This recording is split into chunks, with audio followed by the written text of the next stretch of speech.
As A dentist എനിക്ക് ഏറ്റവും happiness തന്ന ഒരു സംഭവം ഞാൻ ഇപ്പോൾ ഷെയർ ചെയ്യും. ഞാൻ കോളേജിൽ പഠിക്കുന്ന സമയത്ത് നമുക്ക് ഈ കംപ്ലീറ്റ് ഡെഞ്ചർ എന്ന് പറഞ്ഞൊരു ട്രീറ്റ്മെന്റ് ഉണ്ട്. അതായത് ഒരു പല്ലില്ലാത്ത ഒരാൾക്ക് നമ്മൾ പല്ലിന്റെ സെറ്റ് വെച്ച് കൊടുക്കും. അതെന്ന് വെച്ചാൽ ഭയങ്കര കഷ്ടപ്പെട്ട പണി. നമ്മൾ കുറേ റൂമിലും വന്ന് പണിയെടുക്കണം, ഹോസ്പിറ്റലും പണിയെടുക്കണം, അങ്ങനത്തെ ജാതി സെറ്റപ്പാണ്.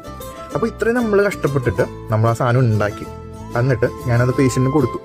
അപ്പം അത് വെച്ചിട്ട് പേഷ്യന്റ് ഭയങ്കര ഹാപ്പി. അതായത് അത്രയും കാലം പല്ലൊന്നും ഇല്ലായിരുന്നു.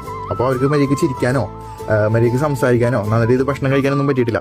അപ്പോൾ അങ്ങനത്തെ ഒരാൾക്ക് ഈ സംഭവം കിട്ടിയപ്പോൾ ഭയങ്കര സന്തോഷം. അപ്പോൾ അത് കാണുമ്പോഴാണ് എനിക്ക് എൻ്റെ ലൈഫിൽ ഇതുവരെ കിട്ടിയേക്കുന്നതിൽ ഏറ്റവും സാറ്റിസ്ഫൈങ് ആയിട്ടുള്ളൊരു മൊമെന്റ് ഡെന്റിസ്റ്റിൽ അതാണ്. സത്യം പറഞ്ഞാൽ ഒരാളുടെ ചിരി തിരിച്ചു കൊടുക്കുക അല്ലെങ്കിൽ അത് റീസ്റ്റോർ ചെയ്ത് കൊടുക്കുക എന്ന് പറഞ്ഞാൽ അത് അവരുടെ ഹെൽത്ത് മാത്രമല്ല, അവരുടെ കോൺഫിഡൻസും അവരുടെ സന്തോഷം അതൊക്കെ തിരിച്ചു കൊടുക്കുന്ന പോലെ. ആ ഒരു ആസ്പെക്റ്റിൽ ആലോചിക്കുമ്പോൾ I am really blessed to be in this field, really happy to be in this field.